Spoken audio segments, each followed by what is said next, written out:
സ്നേഹവും ജീവകാരുണ്യവും സമന്വയിപ്പിച്ച് രുചിയുടെ നന്മ ചേർത്ത ഉച്ചയൂണ് മുളങ്ങുന്നത്തുകാവ് ഗവൺമെന്റ് മെഡിക്കൽ കോളേജിലെ നിർധന കിടപ്പ് രോഗികൾക്കും കൂട്ടിരിപ്പുകാർക്കും വിതരണം ചെയ്യുന്ന കുട്ടനെല്ലൂർ സ്വദേശി 64-കാരൻ ദേവസയുടെ തങ്കമനസ്സിന്റെ പ്രവൃത്തിക്ക് 3 പതിറ്റാണ്ടിന്റെ നിറവ്.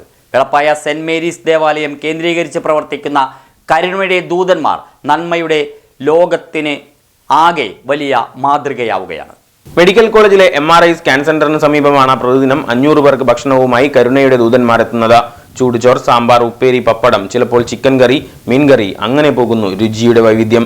തങ്ങൾക്കൊരു പരിചയവുമില്ലാത്തവർക്ക് ഭക്ഷണം വിളമ്പി നൽകുമ്പോൾ ദേവസിച്ചേട്ടനടക്കമുള്ള കരുണയുടെ ദൂതന്മാർക്ക് തിരികെ ലഭിക്കുന്നത് മാനസിക സംതൃപ്തി മാത്രം. 30 വർഷമായി ഒരു ദിവസം പോലും മുടങ്ങാതെയാണ് ഭക്ഷണ വിതരണം. വെളപ്പായ ദേവാലയത്തിലാണ് അടുക്കള. പാചകത്തിന് പള്ളി വികാരി അടക്കമുള്ളവരുടെ സഹായം ലഭിക്കും. യുവാക്കളുടെ സഹായവും ലഭിക്കുന്നു. കരുണയുടെ ദൂതന്മാരുടെ 30ാം വാർഷികത്തോടനുബന്ധിച്ച വെളപ്പായ സെന്റ് മേരീസ് ദേവാലയത്തിൽ സ്നേഹസംഗമം നടന്നു. ജപമാലയോടെയായിരുന്നു വാർഷികാഘോഷങ്ങൾക്ക് തുടക്കം കുറിച്ചത്. കർദിനാൾ മാർ ജോർജ് ആലഞ്ചേരി ഉദ്ഘാടനം ചെയ്തു. രോഗബാധിതരെ ചേർത്ത് പിടിച്ചവരെ സ്നേഹവലയത്തിലാക്കി സംരക്ഷിക്കുന്ന കരുണയുടെ ദൂതന്മാർ നാടിന്റെ അഭിമാനമാണെന്ന് മാർ ജോർജ് ആലഞ്ചേരി പറഞ്ഞു. ഇത്തരം നന്മകൾ അടുത്ത തലമുറയിലേക്ക് പകർന്നു നൽകണമെന്നും അദ്ദേഹം ആവശ്യപ്പെട്ടു.